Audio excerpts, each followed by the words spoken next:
If you're just joining us, you're watching the news at 10 live on Channels Television. A reminder of our major stories. Federal High Court in Abuja orders the arrest of INEC Chairman Professor Mahmood Yakubu for alleged contempt of court.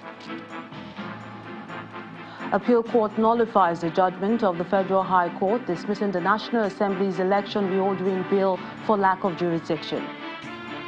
Gale of party defection continues as more leaders of the All Progressive Congress dump the ruling party, among them the Sokoto State Governor Aminu Tambuwal. And opposition supporters go on rampage in Zimbabwe's capital Harare as the MDC alliance alleges fraud by the ruling ZANU-PF in the country's presidential elections.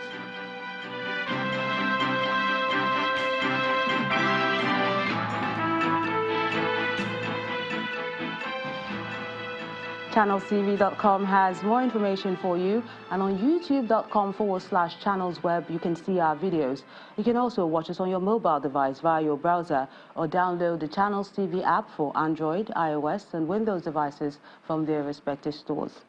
And besides giving you access to news updates on the go, the Channels TV and Channels 24 app has an eyewitness feature that you can use to share those pictures, videos or news of happenings around you. Just install the app, then tap and swipe to reveal the menu and follow the instructions.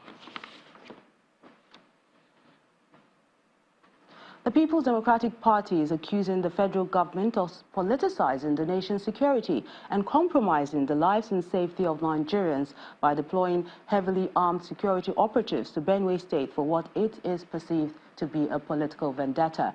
The PDP national chairman, Mr. Uche Secondus, made this allegation in Makurdi, the Benue State capital, during a solidarity visit to Governor Samuel Ortom, along with 3 other governors, following the siege and threat of impeachment by 8 lawmakers. Visiting Governor Samuel Ortom on his return to the People's Democratic Party are the party chairman, some governors and senators.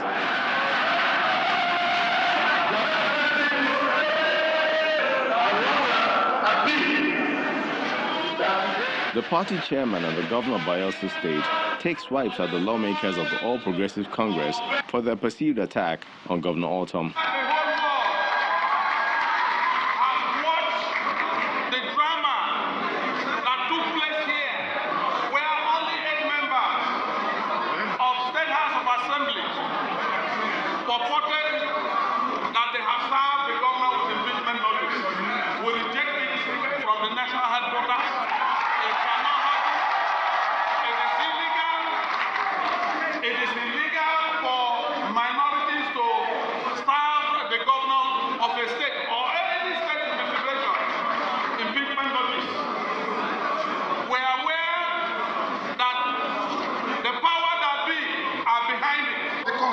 Has to be respected. The mandate of the people of Benue that has been freely given to the governor has to be respected and must be protected. We want to thank you all for standing by the party. Thank you all for standing by the governor. I will thank Mr. Speaker and the hardworking and loyal members of the Benue Assembly. Encouraged by the show of support, Governor Ortom issues his own red card to members of his former party. And how can overnight the likes of Akume and Oshomen, they speak from one side of the mouth and tomorrow they speak from another side of their mouth. Are those the kind of leaders that can help add value to the development of Benue State? I want to challenge them. Let them come here and assess what is on ground. This is a no-go area again for APC.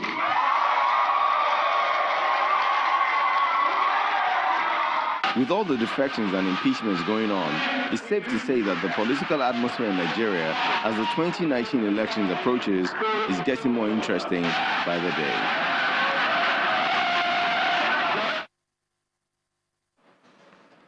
President Muhammadu Buhari is to begin a 10-day working leave from August the 3rd and has transmitted a letter of notification to the President of the Senate and the Speaker of the House of Representatives to that effect.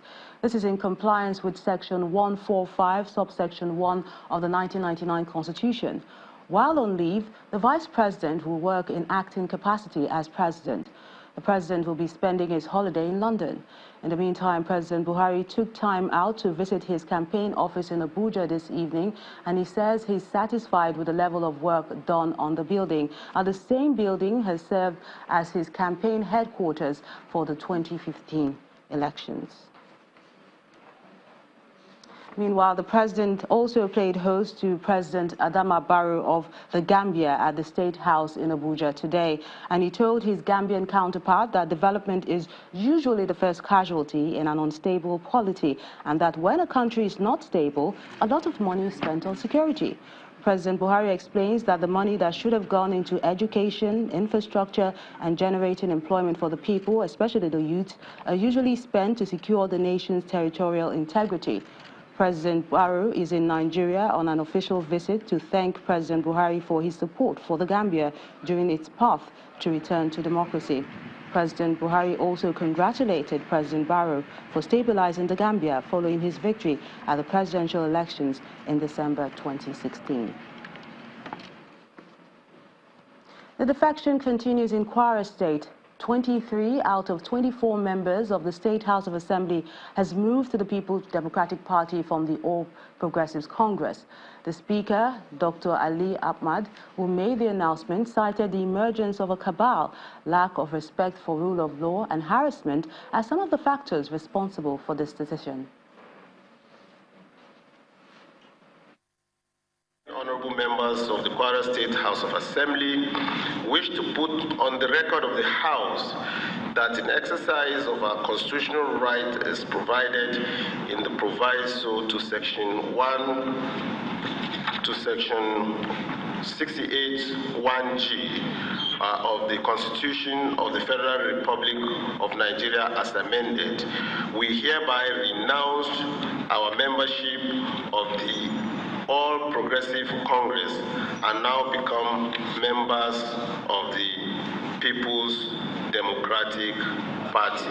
23 out of 24 members of the Kwara State House of Assembly is hereby been defected.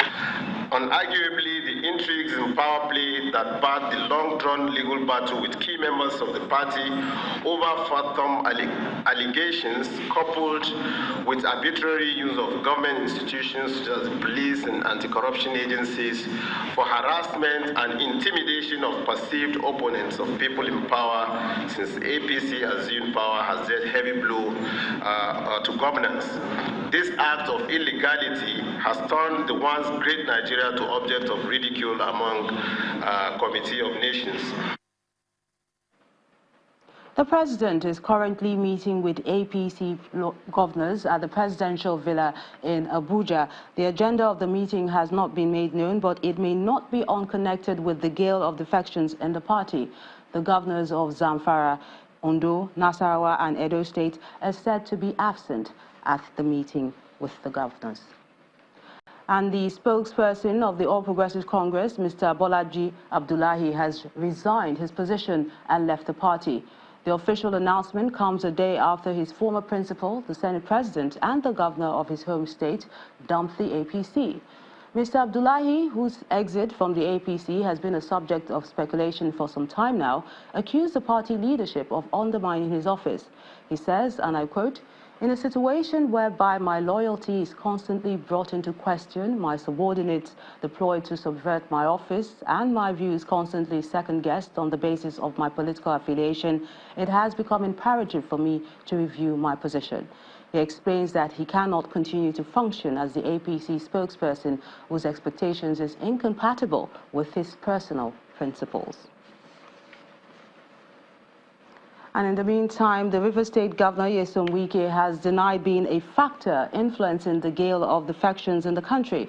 The governor explains that the defection of the Sokoto State Governor, Aminu Tambuwal, was inevitable, and he believes that some governors are hanging on because they may lack the confidence to win an election based on their performance. According to him, the judiciary must rise in the defense of democracy in the face of what he describes as impunity. Should I convince him that he was called an armed robber? Should I convince him that he was being persecuted? Tell me, should I persecute? Should I go and tell the Senate President you are supposed to leave? Does it not occur to him that he must find a different platform that this party does not want? When he became Senate President, since the day he became Senate President, the government never went to see him. So I don't need to spearhead what? Do I need to go and tell Governor Tambuwal that there are no federal government projects in his state? Do I need to do that? He said it. Look at this. So why would anybody spearhead? But there's nothing wrong in people coming together to see that we make efforts to bring a positive change in Nigeria. For politics to aviation now, the federal government must decide what it will do to Arik Airlines and aero contractors as it seeks to begin the recently launched Nigeria Air. This is a concern expressed by the chairman of the African Business Aviation Association.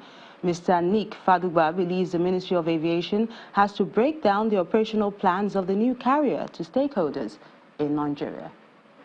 But there are many questions that still need to be answered in terms of the management, the funding, the fleet. So I believe the government now needs to brief the Nigerian people on the national carrier.